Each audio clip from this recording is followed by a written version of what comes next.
and James Grande.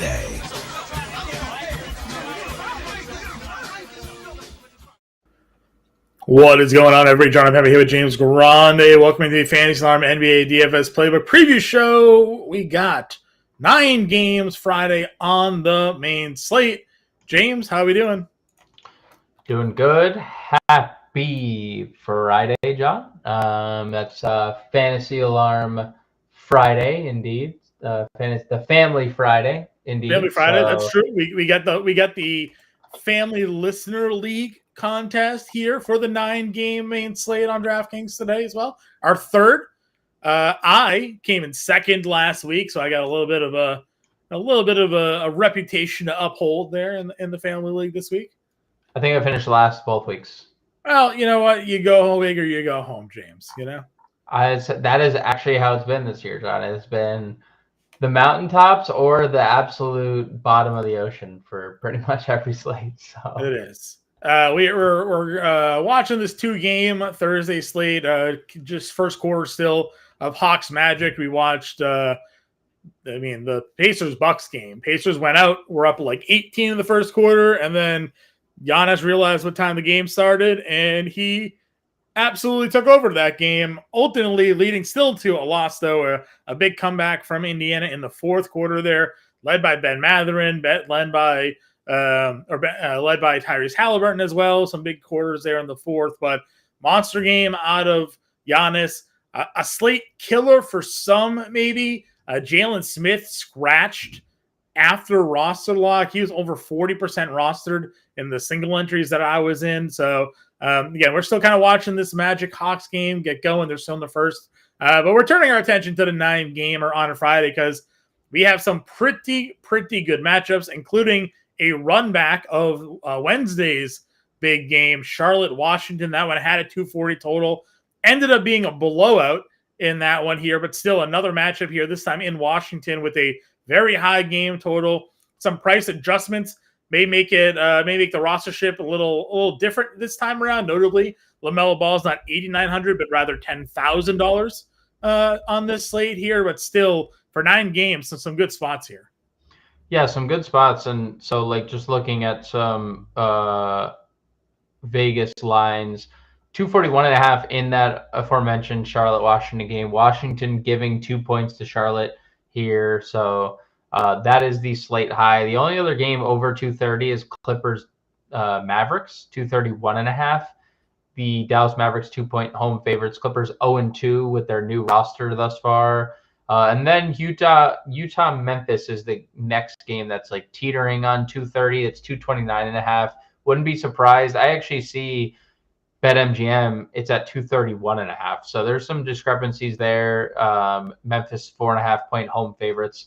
Hard to see Memphis as a home favorite against anybody, but we saw usually the Utah matchup where we just saw them get run out of the gym a few games prior, right? Yeah. So those are like the 3 games that stand out in Vegas. Boston 10.5-point favorites. They're running it back with Brooklyn, who is just battered by injury. No Ben Simmons in that game. Ben Simmons missed that game last time as well. Yeah, I think he's questionable here. Questionable here, but he has missed 2 of the last 3 games overall. Cam Johnson potentially returning in that game for likely returning. He's listed probable. So maybe they lose Simmons, maybe they gain Johnson, but that's it on the Vegas front. All right, let's break into our DraftKings slate breakdown here for everyone. Talk to me about how we're going to go about approaching this at the point guard spot. We have Luka, obviously in a really great matchup here against the Clippers with Westbrook and Harden leading their front court. Then we have SGA at 10.5, LaMelo Ball at 10K. Your clear separators at the price point. Yeah, so I think if you want to play Luka, it's fine. I don't love the 11.7, but he went for 60 last time. That's still above 5x at this current price tag. It is what it is, I think. Every slate, like, you can play him. I'd almost rather play Kyrie, honestly, for $3,000 cheaper. Not going to play either, probably, but you can if you wanted to. SGA is obviously an elite play here.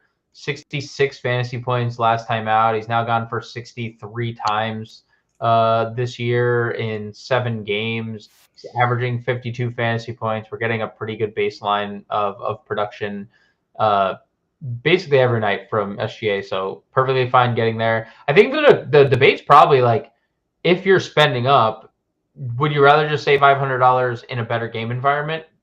Because the Kings like haven't been playing fast. It's been a really slow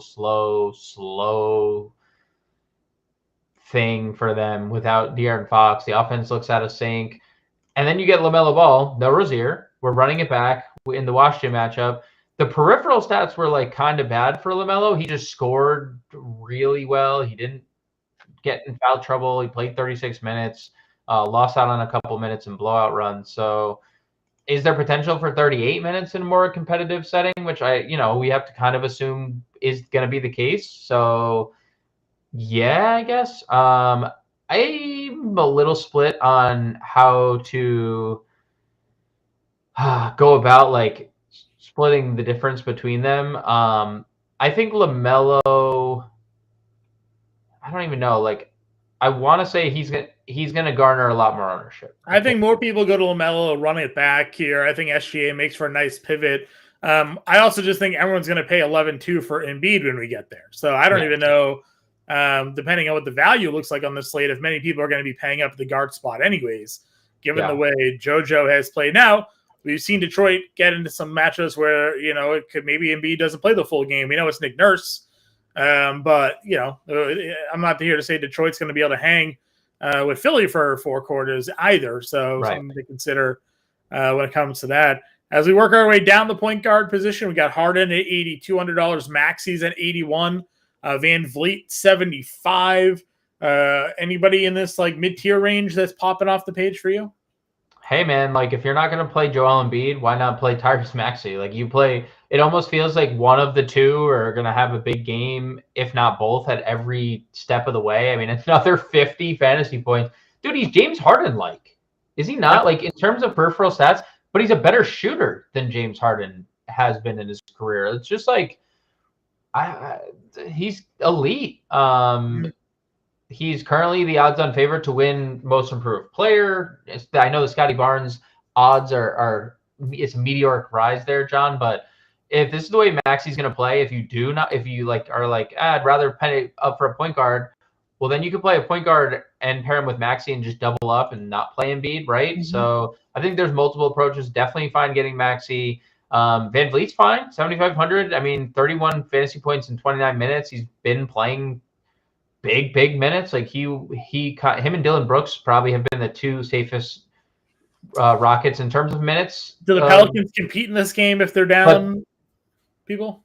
That's the key question, right? It's, can the Pelicans, isn't it crazy though? Just throwing it out there. I know that we had an off-air conversation about how good Ime Udoka can be as a coach, or on air. I don't remember if that was they're blowing people out, like the Rockets. And I know they made a lot of additions and they have a different team, but like they've literally blown the doors off 3 teams in a row, the Kings twice and the Lakers. So yeah, I think it's a really valid question. Now Zion with the baby thing, we don't know. We saw Derek White missed 2 games for Boston. Everyone's different, but maybe you use that as like a baseline. Herb is questionable again. We saw what their defense looks like without Herb Jones. So it's a fair point. Houston at home again. If you think that this game stays close, I'm okay getting to Houston. But John, to that point again, and it's something that we all in hindsight talked about, 217 game total in this. And so Houston being only 2-point favorites, I feel like suggests maybe we're getting Zion back here or Herb Jones. But 217 total, and you brought it up in the Discord, and there was like some discourse about it, about how like maybe we talked about it and it wasn't a good spot because it was the pace and the good defense, and then we did not like this spot for the Lakers. It wasn't just the fact that AD got ruled out, that us along with the rest of the masses really decided to pivot down and get to Christian Wood, get to Austin Reeves. Some of the people went to LeBron James. It didn't change the matchup, though. The matchup was still a low game total against a good defensive team this year at a slow pace. And then they just got blown out because AD had basically been their best player this year. So, I'm with you. Still a slow pace game here against a team that may be missing some stars.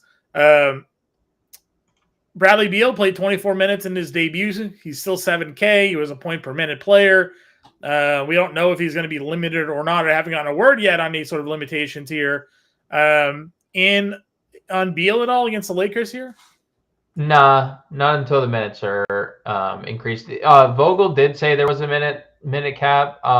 He didn't give us the cap, but his minutes were monitored. It was different. Like they said that with Devin Booker. Booker played like 35 minutes upon returning. Yeah. I think Beal not playing at all, like since the preseason, is going to be more of a slow burn. Like maybe we get up to 28, 30, and I think, maybe I'll miss out on playing Bradley Beal, but on a 9-game slate, I don't feel like I need to chase Beal possibly playing 30 minutes. Sure. We saw a new starting lineup for Utah on Wednesday's game. They started Keontae George, Agbaji, John Collins in the center, Lauri Markkanen at power forward, and Jordan Clarkson was your shooting guard. In turn, Clarkson took 26 shots against the Pacers because George and Agbaji are not really offensive first players here. $6,400 against Memphis here. He had 39 fantasy points against him in that 26-minute blowout win that they had. How are you feeling about Jordan Clarkson at this price point right now? I mean, he's the ultimate tournament guy, and you're right. Like, they need offense. Obviously, it's him and Markkanen, especially if they're going to have Kelly O coming off the bench, which seems to be the case. I'm okay getting to Clarkson in tournaments. We just know. Just look at the season. You just go through his logs. It's like 45, 15, 18, 37, 39, 16, 10. Like the very high ceiling, very low floor. Yeah, for sure. And some of our favorite value plays are now priced up. Sasser is $5,800 now. Burks and Ivy have already been ruled out for this game. 28 minutes for Sasser, 11 of 17 from the floor, 26 actual. If you block the name, it's the whole routine here. Block the name, look at the numbers, and you'd be like $5,800 for the guy that's giving me 30 plus in 4 of the last 5. That's over 6x return. Yeah, he's in our player pool, but it's Philly. Do you trust Sasser here at $5,800? You have Jordan Hawkins now up to $5,600. Killian Hayes is $5,400. How are you approaching some of these guards now that are priced up a bit? First off, happy that DraftKings did this, right? I think this is much needed instead of just like handing out chalk. And all the chalk was bad, essentially, except Sasser the other night. So right. But they needed to, like, regardless if the chalk was good or bad, they needed to update the prices. Sasser is obviously not as much of a priority, I would say, but it is $5,800, and he has paid it off in 4 of the last 5 games. He was insanely efficient in that second half. Like Milwaukee, he took that game over because he went into half with 4 points, 1 turnover. You're like, 3.5 fantasy points. That's nothing. Yeah. Because he was chalky. And then suddenly you're like, oh, wait, this guy is just a bucket. And Jordan Hawkins 2.0, Yeah, speaking of Jordan Hawkins here at point guard now.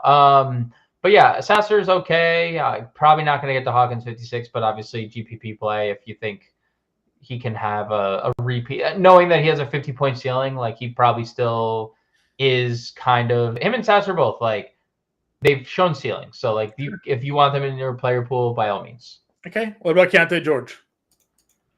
The price is definitely a little sketchy. I love the 9 assists. 31 minutes in that game, the 23 fantasy points. Yeah, love the assists. Love the minutes. Could definitely use a couple more shot attempts.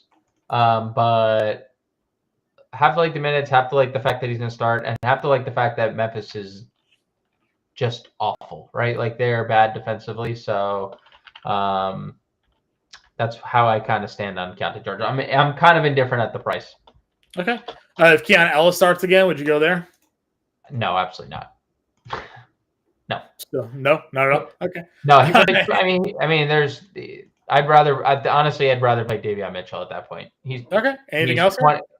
No, not that I see. Okay. Let's move on over to the shooting guard position here. Ant Edwards is 9K against the Spurs. You got PG at 88, Kyrie Irving 87, Brandon Ingram 87.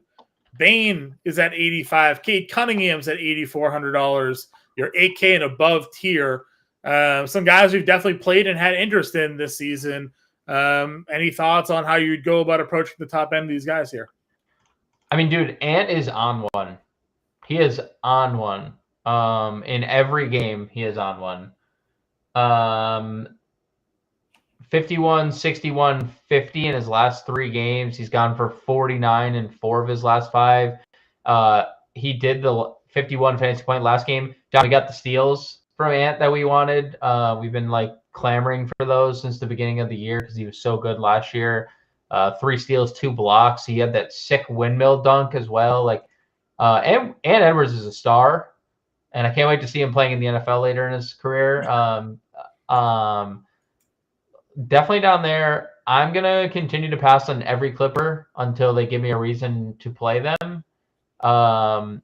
And Brandon Ingram, if no Zion, is fine. 25 shots in 32 minutes is great. 24, 6, and 3 is fine. I'd rather just play Desmond Bane, who I feel like has a better matchup and a better chance of keeping this game competitive. Cade Cunningham, ultimate GPP play, per usual. But he's just coming off an absolute monster game. Went for 53 his last time out. I mean, yeah, we talk about this with him, right? He goes off. He shows the ceiling he can have. Can he hang with Philly is the question. I don't know. The Philly just beat Boston, though. I don't know if you saw the 2-minute report there, James. Joel Embiid actually had stepped out of bounds with the basketball with 4.5 seconds left. So the Celtics down 3 should have had the ball on their side of the floor there to set up for a final shot. Referees already screwing over the Celtics here. That's neither here nor there. Moving down into the mid 7K tier here. We talked about it before. I mean, we didn't really care for much. Jordan Poole is $7,200, but I played 20 minutes in their blowout win. Didn't shot 3 of 12. They scored 132 points, and it wasn't him. He wasn't it. It's Kyle Kuzma, right? Guy that we're definitely going to be looking to go back to. I'm not playing Jordan Poole. It's not where I'm looking to go. And there's not much in this spot that I would be looking to play, truthfully. No. Honestly, how about this? Next person I'd play Jalen Green. Jalen Green has had a really nice season. They don't really move his price. He had a bad game against Sacramento and a bad game against Orlando, but like pretty consistently 20+ actual, 30+ fantasy points. And then Derek White. And that's pretty much where I'm living in this mid-tier. Derek White, a great FanDuel play with the blocks and steals. Outside of that Indy game, he's had 3+ blocks and steals in every game this season. He's just good, dude. I keep saying it to you. Like I'm all aboard the Derek White is the Celtics' second best player train, and he's doing nothing to disprove my theory. And the other members of the team are doing nothing to disprove that theory either. Sure. Jaylen Brown had a floor basement cellar game. So Derek White 57, 38 fantasy points. His price went down $100, $200. I'm in. I like it. Lonnie Walker, Kelly Oubre, anybody here in this low 6K, high 5K range around Derek White? I guess Lonnie Walker would be fine. Kelly Oubre, I'm indifferent about it. 6K. I don't know what the ceiling is, just given he does literally nothing but score and like maybe rebound for this team. He had 8 rebounds last game, kind of a ceiling rebound game for him.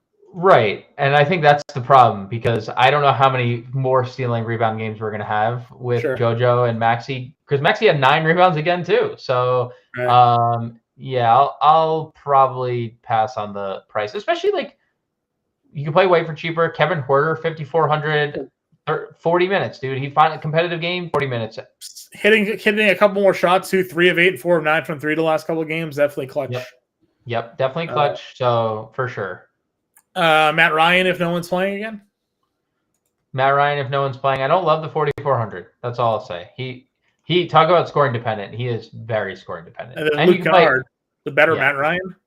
The better dude. He is the lefty better Matt Ryan, right? I mean, why play Matt Ryan when you can just play Luke Kennard, who he said Did you see what Luke Kennard did when he first checked in? Yeah, I he hit said three no. He straight said threes.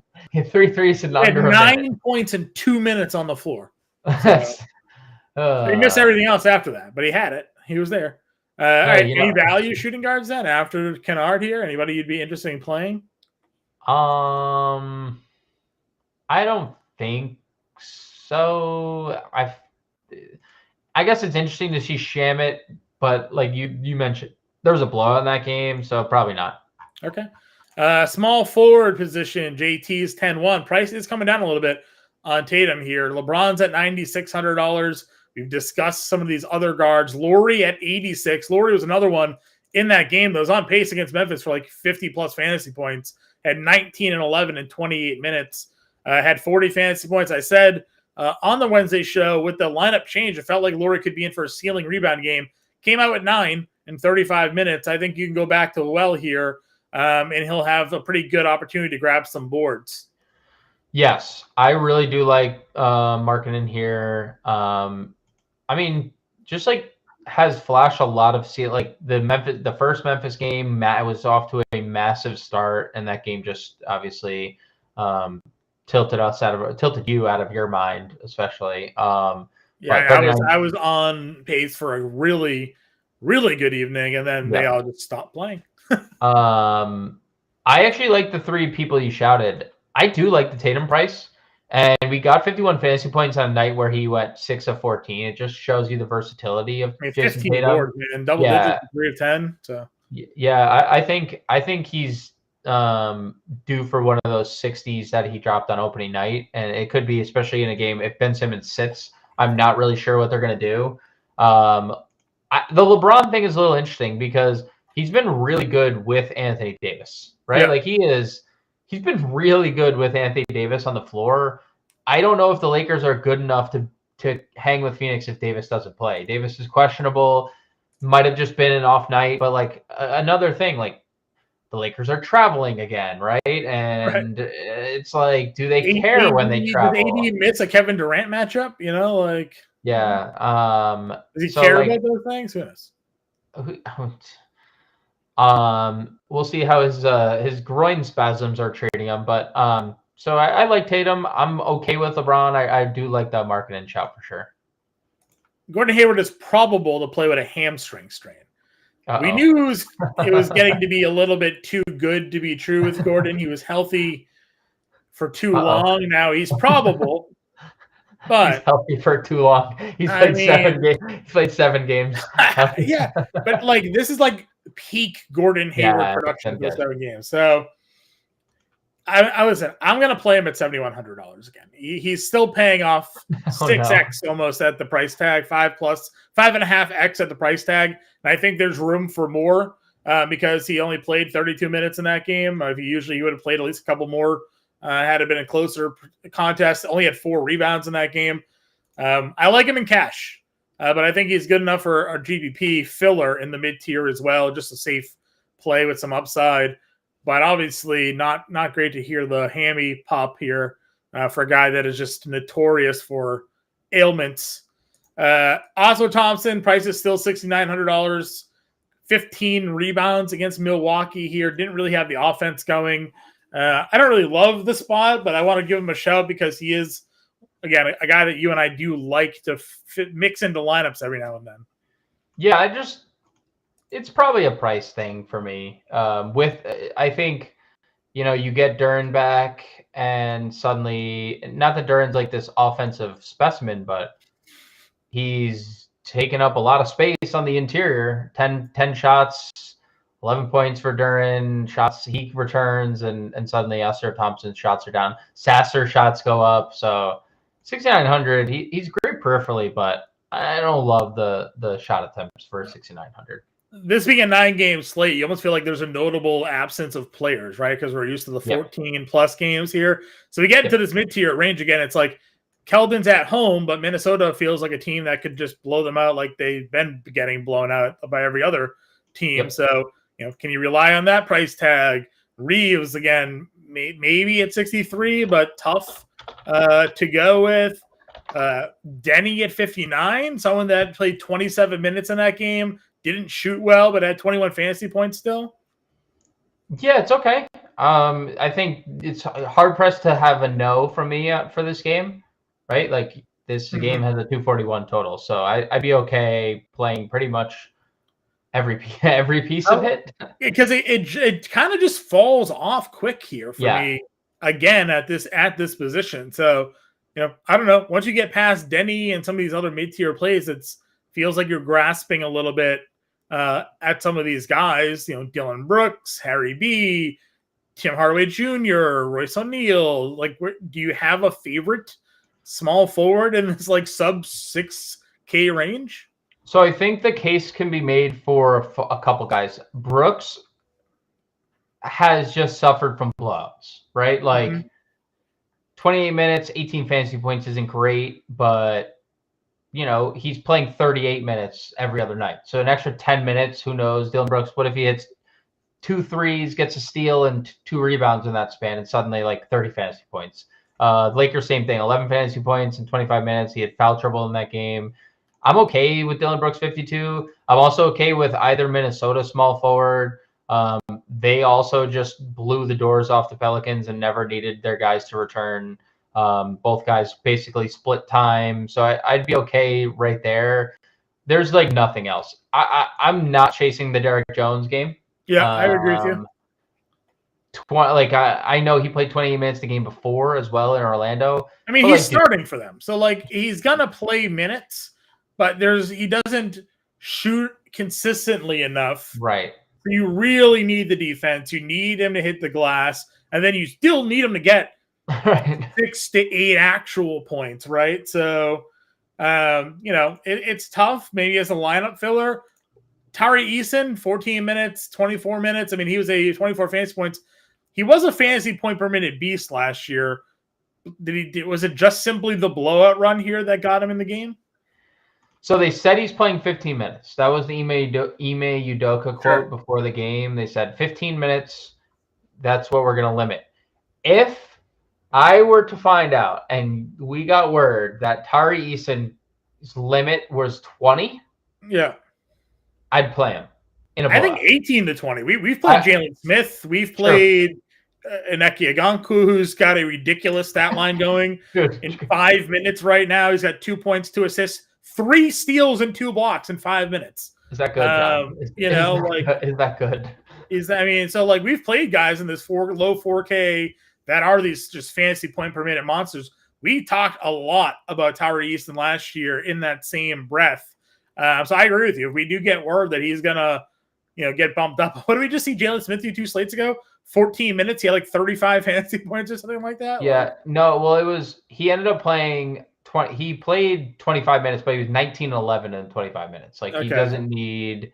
He played. Only reason I know that is because he played more minutes than Miles. Maybe it was the game before that. He had like 25 fantasy points in 14 minutes. It was something very, very low there. So yeah, that one. That was the one. You're right. He had 12 minutes. Yeah, 12 minutes, and like it was like 9 and 9 in 12 minutes with like a block and a steal or something like. It's 12 minutes. He played 12 minutes. He had 9.7 rebounds, 2 assists. So in 12 minutes. In 12 minutes. And also, what, 3 fouls in the 12 minutes, I think?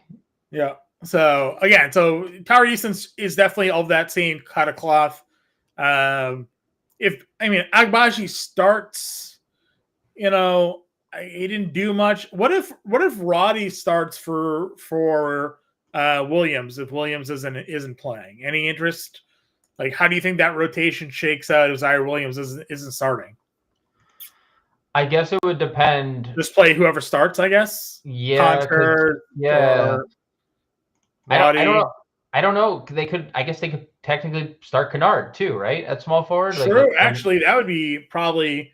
I think Kennard's backing up their guard spot though, but they don't have any. They don't have anyone to back up. They have no depth. They really don't have any depth on that team. So they had to sign Biombo. All right, let's move to power forward here. I'm on the playbook for Friday, so I'll decipher it all. I'll figure it out the right way to go, and we'll get more news as the day moves along as well. Power forward position here.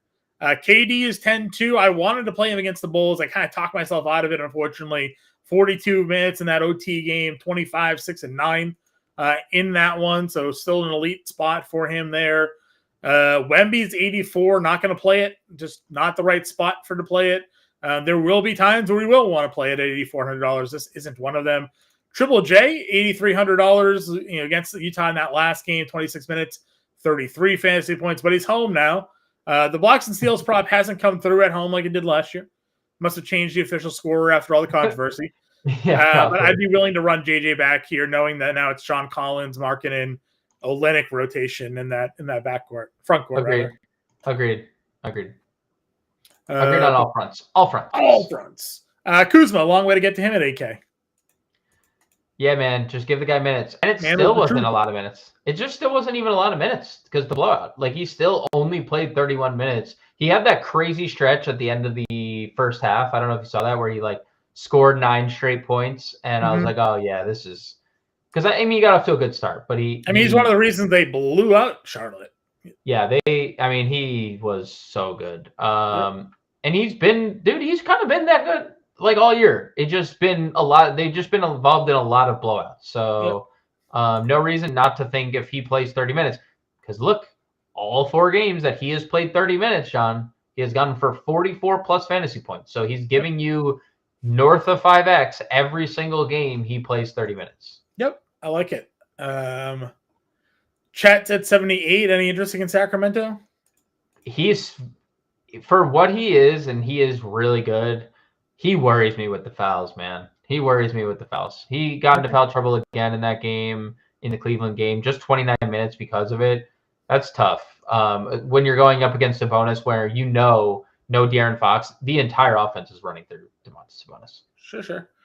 John Collins is $6,500. I know we definitely like that spot for him. Jabari at 59 kind of had a down game, but again, it was a blowout, so I can't blame him for playing only 26 minutes there. Where else are we looking at the power forward position here? So I got a question here. And I didn't realize we got a position change for Mikal Bridges. No Cam Thomas, right? I understand what. Well, you said he's probable, right? Or no, Cam Thomas is out.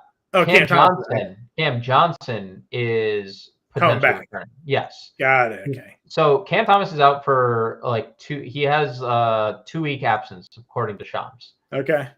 So Thomas out, Claxton out. Cam Johnson definitely going to be limited with all the injuries he's had. Sure. Bridges was that dude for them last year. And I get it. It's Boston. It's not an easy spot. Yeah, 38 fantasy points against him in that blowout loss. Yeah, man. And he does still – he's 31 the game after that against Milwaukee, 31 actual. He's still scoring at a high clip, still averaging 20 points per game. Sure. If there was a tournament play on Brooklyn that I'd be interested in, it's probably Mikal Bridges, because if that game is to stay at all competitive, it's because Bridges is having one of those nuke games. Did Hayward get a position change too? Was he small forward only? No, he's power forward, or was he both? I think you're right. I think he was small forward only. I think that's a nice little bump for Gordy. Sure. We chasing Keegan's shooting. 17 shots is 17 shots. He just didn't hit any of them, but yeah, he just needs to make shots.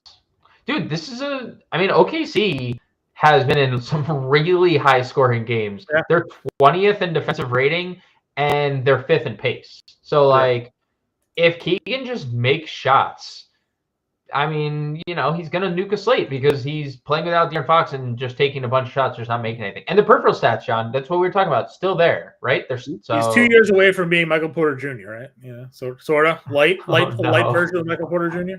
Oh no, yeah, maybe. We got we were getting the rebounds earlier in the year from him, right? Yeah, 8, 7, 8, 6. No, you're right. You just need him to knock down some more shots. That's all it is. That's a good shout. All right, where are we going next? Nasri? Maybe. There's a Nasri, Santi Aldama. I agree with you. Probably that tier. It's probably the next two. Nas didn't have a great game, but so be it. And Edwards did everything, and you just move on. Him and Gobert did literally everything. Didn't get any blowout run. They just they're up. He didn't play 22 minutes. What's he supposed to do? But Santi, dude. So this is another thing that they could do. Realistically, if they just wanted to go huge, which Utah's not doing anymore, that would have been ideal if they did. They could just play Santi at the 3 if there was no Zaire, but I think either way, there's gonna be multiple spots where he's backing up. Like he can back up the 4 and he can back up the 5. And that's what Jaren Jackson can. So like both are versatile. I think Santi, John, close to a core play. I mean, I've been talking about him since the beginning of the season, saying this is the guy that I was kind of excited to see them get back. He was supposed to be ready to go, but he rolled his ankle in the preseason and wasn't able to get out there. So once Steven Adams went down, I thought Santi Aldama was for sure someone that we would see a lot of. They had to work him back into that rotation. I definitely like him at 48. And we know it doesn't take much for Jaren Jackson Jr. to get in foul trouble. No, it does not. So, and he's going to be guarding, and he's guarding Markkanen if they do this lineup again, right? Like it's Markkanen that he's guarding. Yep, because Biyombo will be starting at the 5 for them. So, listen, I definitely would agree. Aldama will be in a lot of lineups for me here. We talked about all these guys already. Trendon Watford's the one I guess we didn't. Played 19 minutes there against the Clippers.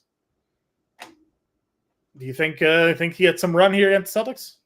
I think there's a couple scenarios he does, right? No Ben Simmons. If Simmons sits, they just might need the size naturally. And if there's a blowout, he's probably playing in both those scenarios. So, yeah, large field tournaments, I'm fine with that.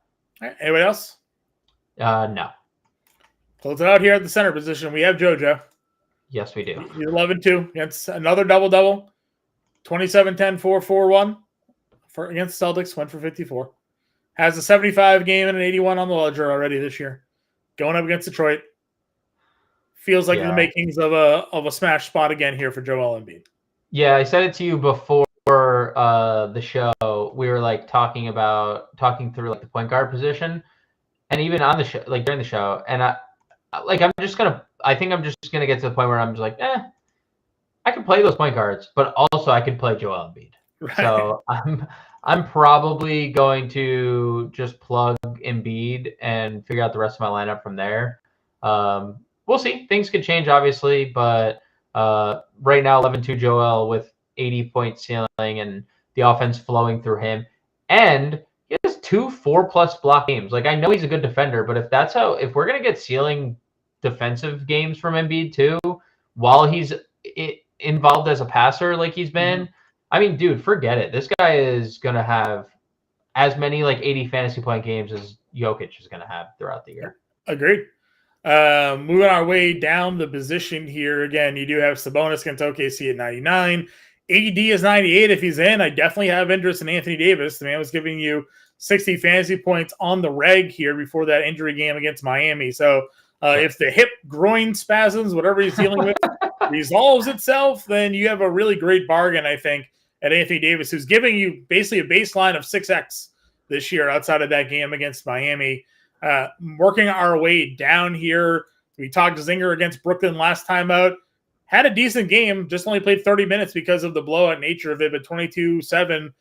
He's at $7,800. I don't mind giving him a look. Your boy Şengün here, questionable with an ankle sprain. If he is not in, what does that do for the center spot here for Houston? So there's a couple things. One, they could start Jock Landale, who you and I both know is a good fantasy point per minute guy. So there's that. They also could probably just decide to start Jabari at center and play Jayshawn Tate would be my guess. Boban? No, never. They're not going to play Boban. I mean, like, maybe he'll play like 3 minutes. Start and play 6 minutes. You don't know. If Boban were to start, he'd be the first person in my lineup. I don't care if he played 9 minutes. Like, he'd have 23 fantasy points in 9 minutes. My expectation would be they start Jayshawn Tate and Smith at the 5, or they go Jock Landale. That would probably be my best guess. Jock could be the highest rostered player on the slate. Yeah, the only problem would be like the positional thing. You'd be playing 2 centers because if you wanted to play Embiid, so honestly that wouldn't be the worst for us wanting to play Embiid because it would lower Embiid's ownership, right? Like you would just naturally get Embiid at lower ownership. Or a lot of people jam them both, but then you lose the flexibility a little bit there, and then you lose flexibility. So yeah, there's both of those scenarios. Are you worried about Christian Wood? If I'm Andy worried Davis is about out Christian again. Yeah. 4 fouls, 1 shot. His price went up $700. And he had 6 fantasy points. We didn't even talk about where's Rui, who's probably a power forward that we skipped over. That's true. Rui Hachimura is a power forward at $4,600. Like I heard. So honestly, he's the Anthony Davis guy then, right? Yeah. Okay. Yeah. I mean, like, here's the thing, right? We've seen this song and dance like a million times. Player X subs in for player Y. When player X is a star, player Y sucks, player Z dominates. Yeah. What happens the second game? Player Z, highly owned. Player Y is not owned at all. Despite starting again, player Y goes off at low ownership, and everyone says, why couldn't you do that when I played you last game? While everyone pivots to player Z, and he does nothing. That's what's going to happen. So a lot of with the algebra equation, but I hear you. I get what you're saying. It was I ain't reading all that, but good luck or sorry that happened to you. That's great. Or I'm sorry that happened to you. Yeah, that was one of those. Sorry. That's fine. I stopped paying attention. Collins and Durant are about $6,500. They're in the mid tier. Fine going with Durant. Probably not. Actually, I said Collins and Durant are the same price, but Zach Collins is also $6,400. Mark Williams is $63. He was off to a very good start, and then foul trouble and blowouts got in his way. And we said it either during the stream or to each other that we were worried about a Nick Richards game happening. Any interest in some value center plays here? So yeah, I mean, Mark Williams is fine. The foul trouble, as you said, obviously derailed a really good game, but even then Richards, like, he scored like a lot of points right away and then just kind of like tailed off a little bit. I'd be okay getting back to Mark Williams. I don't have much interest in Jalen Duren with 5 fouls in 29 minutes, and now he has to face Joel Embiid. That's a tough sell for me. John, I'm actually okay going to like Gobert if you think San Antonio can at all keep this game close. He's kind of been really good. He's been better than Karl-Anthony Towns, which is crazy. He's coming off a ceiling game, but he had 21 rebounds, 17 and 21. And we're getting Rudy Gobert of old. There's been a lot of talk, obviously, about this defense. I mean, think about when Rudy Gobert was at his peak. When Donovan Mitchell and him were in Utah, they were the number one defense in the NBA. And he was the defensive player of the year a bunch of times. I don't think this is a coincidence that they have changed their defensive system and they're all buying in and they're the best defense in basketball. And Rudy Gobert has 2 blocks in all but 2 games this year. So 6,800 against the Spurs. I'm okay getting to Gobert. I feel like that's a pretty safe play. He's been consistently hitting the 5x mark at this price. Sure. And then below that, like, what was the Zubats minutes? 29. Yeah, it's about what I expected. Lively didn't play in that game too, so if Lively's out, it could be a little bit of a better matchup. Olynyk coming off the bench, wasn't what we wanted, but it was also a blowout in that game. So he had 5 fouls. But he had 4 fouls really early. Came off the bench against Memphis in that game, and basically was one of the reasons that game finished the way it did. He didn't miss when he entered that game. 14, 8, and 5. Always a tournament play for Kelly O. You probably are worried about the price though for him, right? Gafford 53, got into his foul trouble problems in a blowout. Only played 13 minutes. So, some guys down here with some risk, but some upside. Yeah, I think that's a good way I think that's a great way to like depict all of these guys, right? Like, I would say all of them. Like, I'd even throw, to be fair to Bismack, he played 30 minutes again. So like, and they lowered his price $200. Yeah. And they lowered his price. I guess the John Collins factor here and Kelly O factor could mean more Santi and Jaren, right? Like, naturally, just how they play. But I don't want to like game theory that too much. I don't know how much Bismack's going to chase people out to the perimeter, right? Eubanks is kind of too expensive for me. I mentioned it to off air. JRE is definitely. I mean, he started. If there's no Zion, he's going to start again. So maybe we do go to JRE. But I mentioned before we got on, if there's no Simmons, Daron Sharp just has to play, right? Like, he just has to play. He had 11, 10, and a steal in 19 minutes, 26 fantasy points. And, like, if this game blows out, there's no way Daron Sharp doesn't get blowout run, right?